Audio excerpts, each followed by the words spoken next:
Journey, a process or passage from one stage to another, usually taking a rather long time.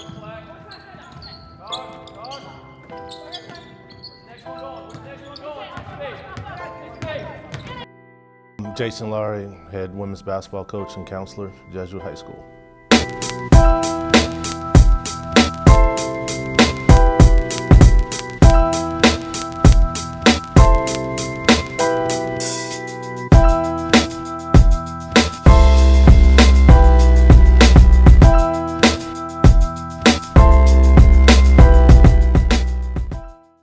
I'm a North and Northeast Portland kid. Grew up on the other side of the river. Was in public education.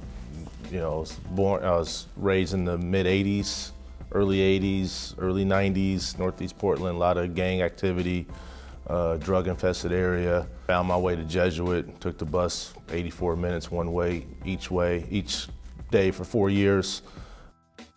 Played basketball at Jesuit. Played baseball at Jesuit. Graduated from Jesuit, went on to play basketball in college down at Pomona, Pitzer colleges in Southern California. Got into college coaching right after that. Spent 12 years coaching at the college level, 7 of those as a head coach. I was the youngest coach in the country at one point. When I was 23, got my first head job. Came back to Oregon 2005 for the job at Pacific University, college man. Did that for 5 years, and then found my way back to Jesuit in 2010 and have been here ever since.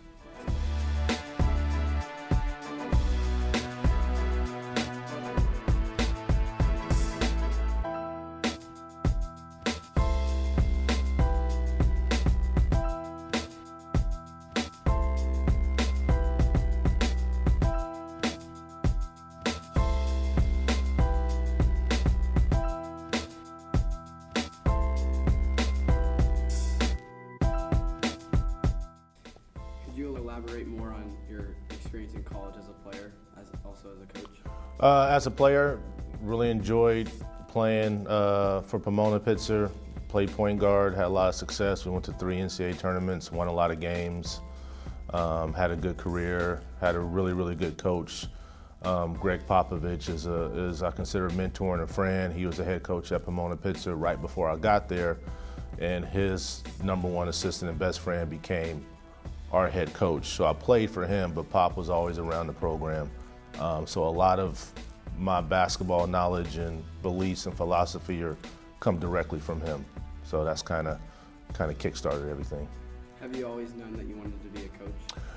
The minute I knew I couldn't play anymore, yes. So early in my college career, I knew that, I was never going to make any money playing basketball, but I can definitely make a life out of it on the sideline, which I always thought was my strength as a player anyway. I thought my ability from the neck up, which is coaching. So it was kind of easy transition.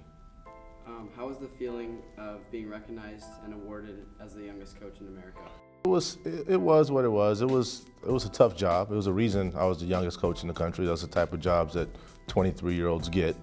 It was a job that I had no assistants. I had 5 scholarships where everybody else in my league had 10. I had no gym. We had to play at Cal State Fullerton, which was across the street, and practice in there at 6 a.m. every day. So it was great that for being so young, I was doing exactly what I wanted to do. So that was a gratifying piece of it. Went to University of Redlands, which is a Division III school. I got a graduate assistant job. I went to the Final Four every year from when I started coaching from '98 through 2008. So I knew a lot of D1 coaches. I had a couple offers, I had some thoughts, but the lifestyle was tough.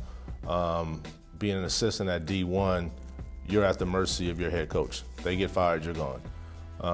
And so I caught on with a coach that I respected and knew well, my coach from Pomona. Did you ever picture yourself coming back to Jesuit? Never. No. I enjoyed what Jesuit provided me when I was here. I wasn't a huge customer of what it was about when I was here. You know, I would come here, take care of my academics, play ball, and go home. And that was kind of the extent of it. You know, 25 years ago, it wasn't extremely diverse, which was very tough for me. You know, I was from the other side of the river, a different socioeconomic background, different community. So when it was time the school was over, I was out of here. And I actually spent 12 years and never stepped foot back on this campus, and had no intention to.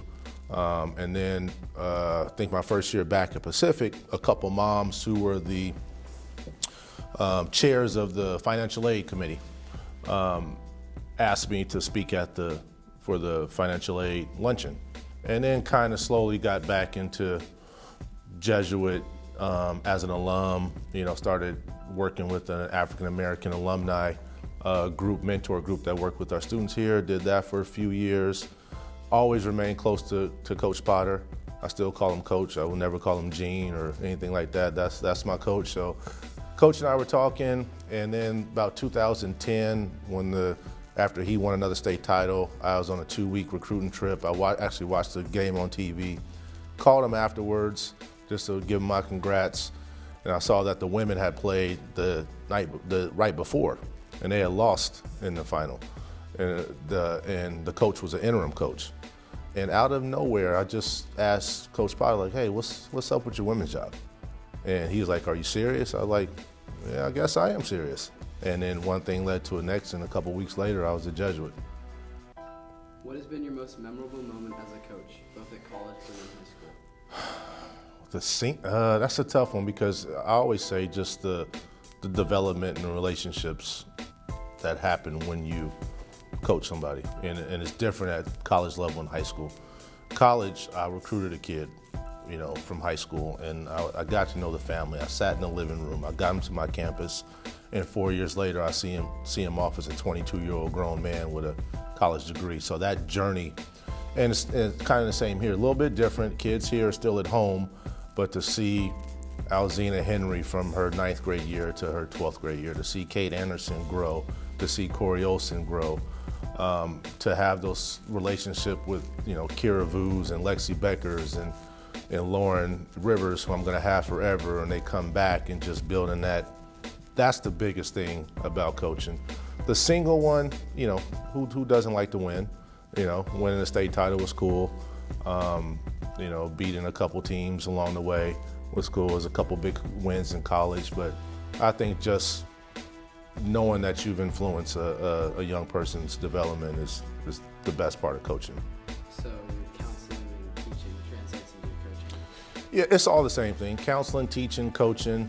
You know, I think that's why I enjoy counseling, because basically I'm coaching students through some tough years that I've been a part of, that I understand, that I'm trained in, and just, you know, and parenting too. I always say parenting, coaching, teaching, counseling, it's all the same thing. You know, we want safety for our kids, we want health for our kids, and we want our kids to be happy, in that order. So family first. Yeah, absolutely.